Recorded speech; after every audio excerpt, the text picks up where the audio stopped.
Welcome back to the show. I'm sure you know this, but a significant group of folks hate AI. I'm not sure if I like AI, but viscerally, passionately hate AI. Booking.com conducted research and found that while 49% of consumers have a positive view of AI, 26%, 1 in 4, are what they call AI detractors. They're actively opposed to AI. NBC News has new research that adds to the story. In their study, 22% have a very negative view of AI. Another 24% have a somewhat negative view. Again, that's almost half of everyone surveyed has a negative view of AI.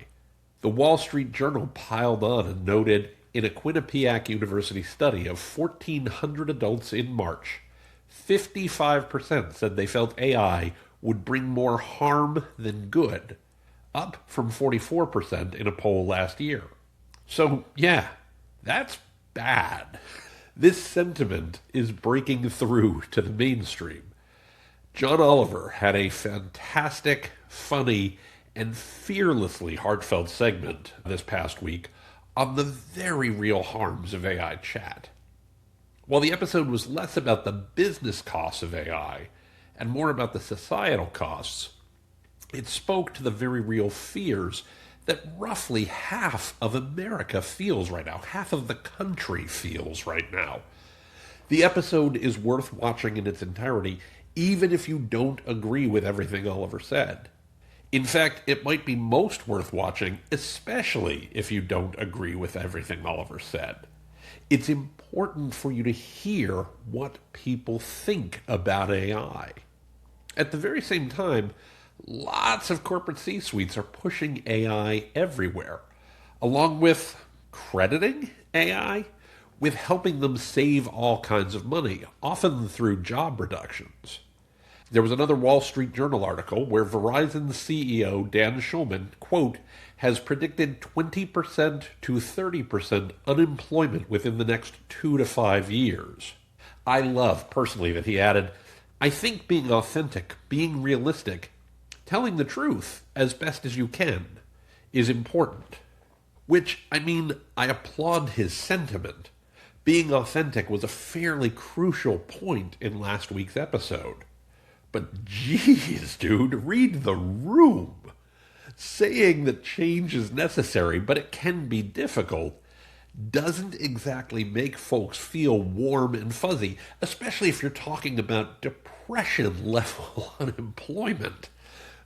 That's not the positive message that I think you think it is.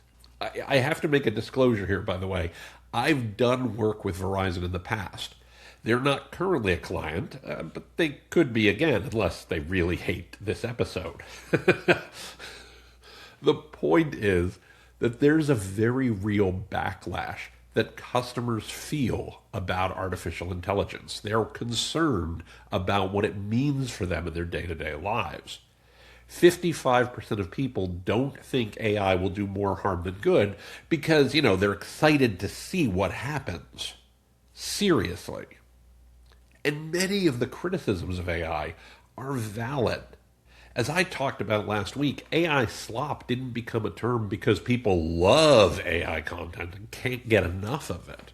So if an increasingly large number of people hate AI, if an increasingly large number of your customers have real, valid concerns about AI and its use, and you're still planning to use AI to help your business become more effective and efficient, then you've got a real problem on your hands.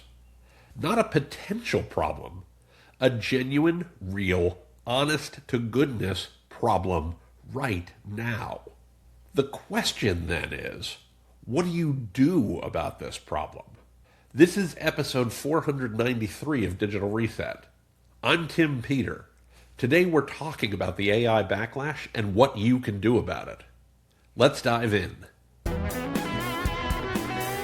As I mentioned before the break, various reports claim that 22% of people surveyed have a very negative view of AI, while another 24% have a somewhat negative view.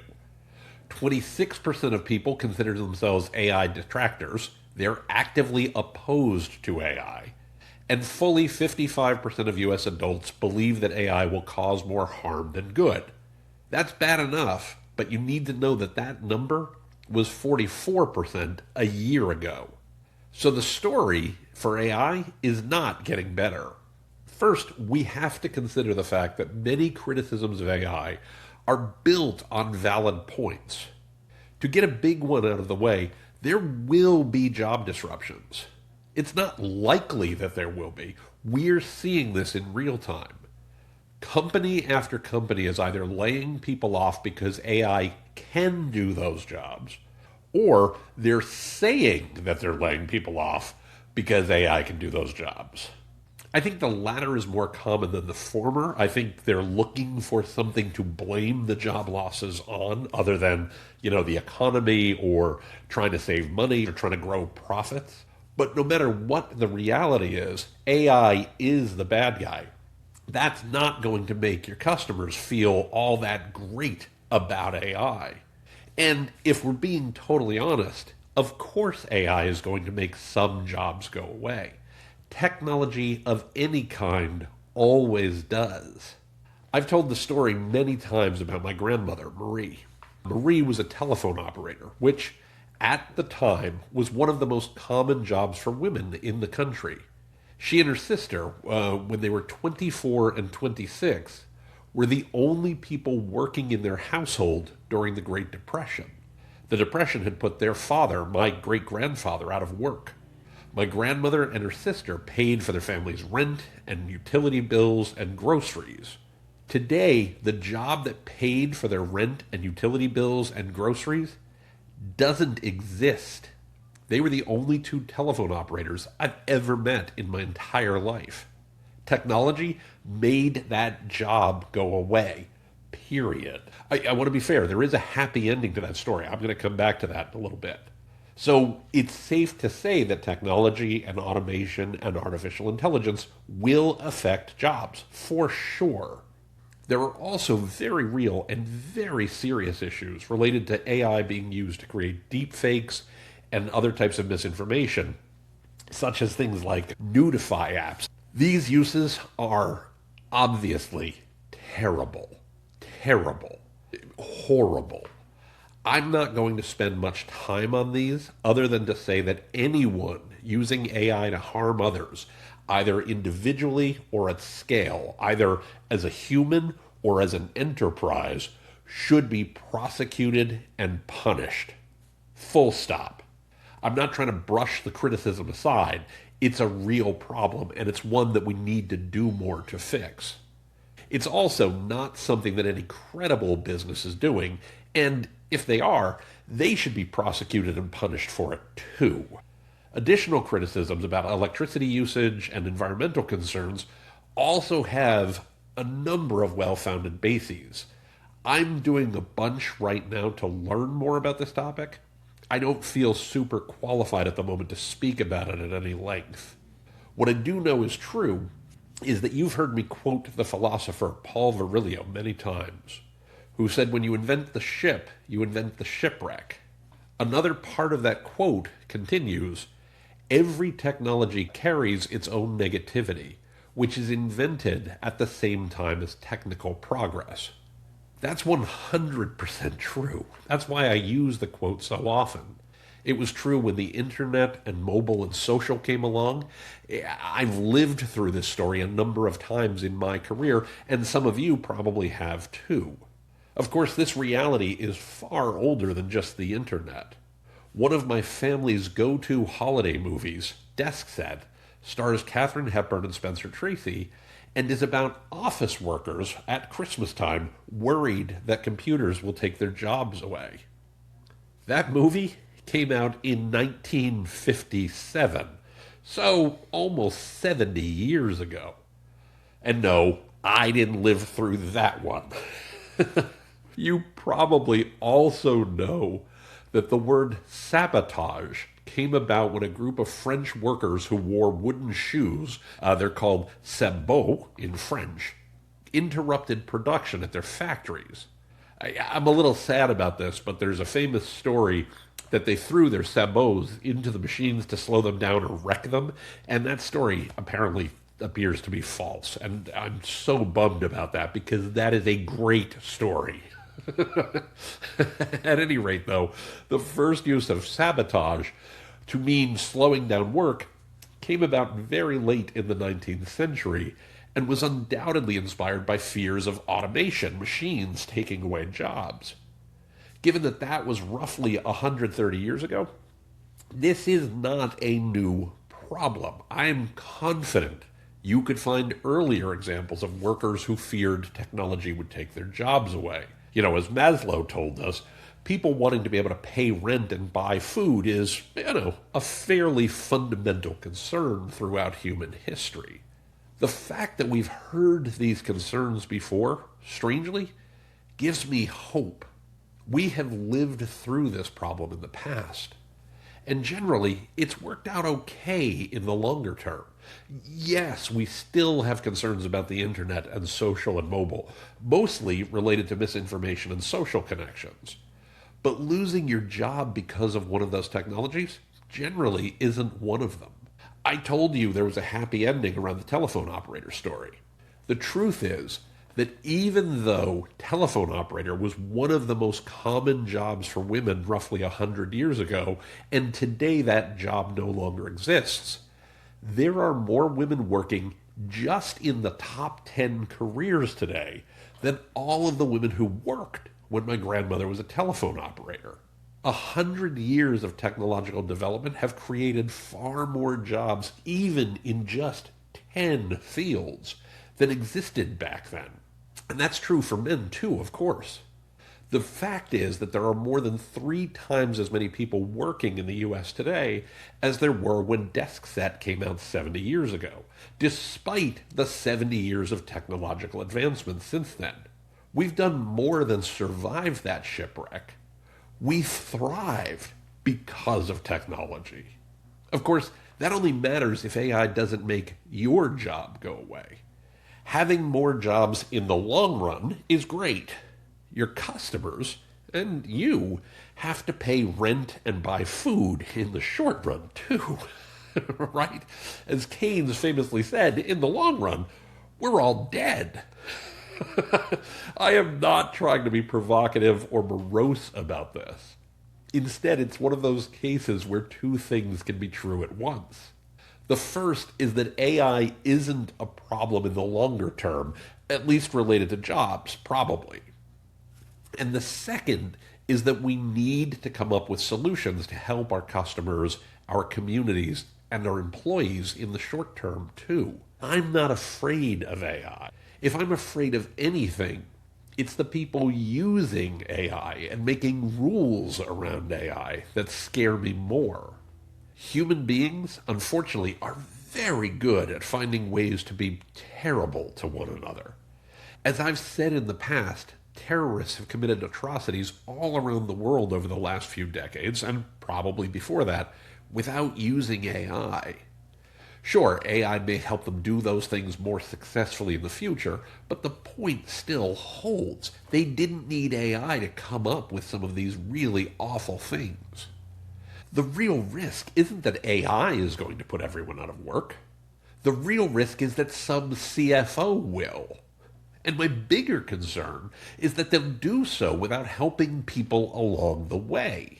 That's what I think your customers care about more than anything else. So yes, AI might create and is creating new risks. Your customers' concerns exist because of how we use the tool and what steps we take or don't to address those risks. That's the reality. That's what you're dealing with. Given that, I come back to the question of what do you do about it? What can you do if half of your customers hate AI? How can you use AI in ways that make your customers not hate you too? And it's a big question. It's not one that has a simple answer. There are, however, 4 steps I'd think about. First, follow the law. You know I'm not a lawyer. You know I don't pretend to be one. I have no interest in being one. There are a number of disclosure laws on the books around AI in the US and in the EU, individual states in the US. You should be talking with competent, qualified counsel to understand your risks and appropriate responses for your business. Don't ever break the law by mistake. Know what you're doing, assess your risks, and act accordingly. Second, understand the message that you're sending with your company's AI use. Verizon, the CEO, talked about the ways that they're investing in reskilling their employees, investing to help their employees reskill and help them deal with the shifting AI landscape. That is a great idea, super cool, and something worth celebrating. They're investing, quote, a $20 million career transition and retraining fund for the age of AI, unquote. That's roughly $1,500 per person they've laid off. And while that may not sound like a huge number, it's a good start. Frankly, it's about $1,500 more than what many companies are doing. So, I don't know, maybe they'd want to lead with that versus AI is going to take away 30% of all the jobs. Call me crazy. When you choose to use AI, are you helping or hurting your workforce? Are you helping or hurting your community? That's the question you should be asking. If you're helping, how clear is it that that's what you're doing? How clear do you make that to your customers and to your community? There is no one-size-fits-all approach here. I can't tell you in a single podcast episode exactly the words you should say or exactly when you should say them. But if you want to discuss on an individual level, give me a call. The reality is you're sending a message when you choose to use AI. You need to make sure the message is the one that you mean to send. Third, and very much to that end, develop your own voice for your brand, your business, and yourself, even when you're using AI. Too many people, I talked about this a lot last week, so I don't want to belabor the point, but too many people are using AI to churn out lots of content. Remember that content quantity is not your goal. It never should be. Content quality is. Let's just start with your voice. What is it that matters to you? What are your company's values? What do you do? Why do you do what you do? And how do you convey that in your content and in your customer experiences every time a customer connects with you? How does that shine through in your day-to-day interactions? When you've got that settled, then and only then can you ask, how can AI help us do this more effectively or more efficiently? Because it's only when you know what you want the output to look like, to sound like, to feel like, that you can say whether or not it's doing a good job of reflecting you and your brand and your values. If your goal is lots and lots and lots of cheap content, well, sure, AI can do that. But you're creating commodity content by definition, and nobody gives a crap about commodity content.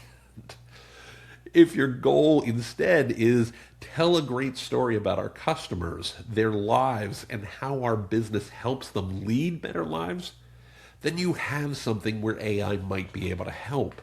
My favorite hospitality clients do this naturally. They want their guests to have a great experience and a comfortable, safe space to sleep or get some work done or reconnect with their partners and kids day after day after day.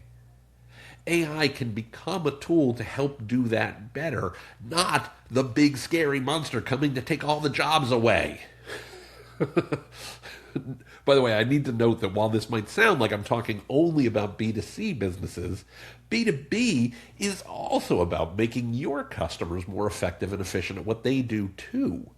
You're helping the folks who purchase your products and services do their jobs better, make better products and services for their customers.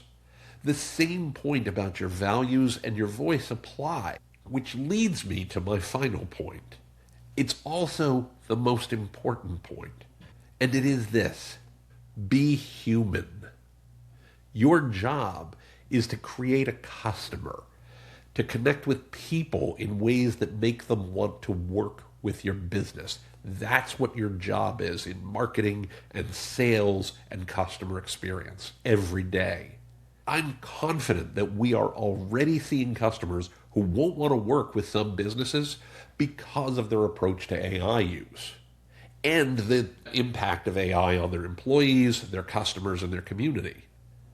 Again, you need to ask, why are we using AI? How does it help us create better experiences for our customers? How does it help our customers in their lives? I said some time back that we owe it to our customers to make their lives better. I still believe that. If you're not using AI to make your customers' lives better, what on earth are you using it for? None of what I've talked about is me saying, don't use AI. Far from it. I use AI all the time to solve all kinds of problems for my business and for my customers' businesses.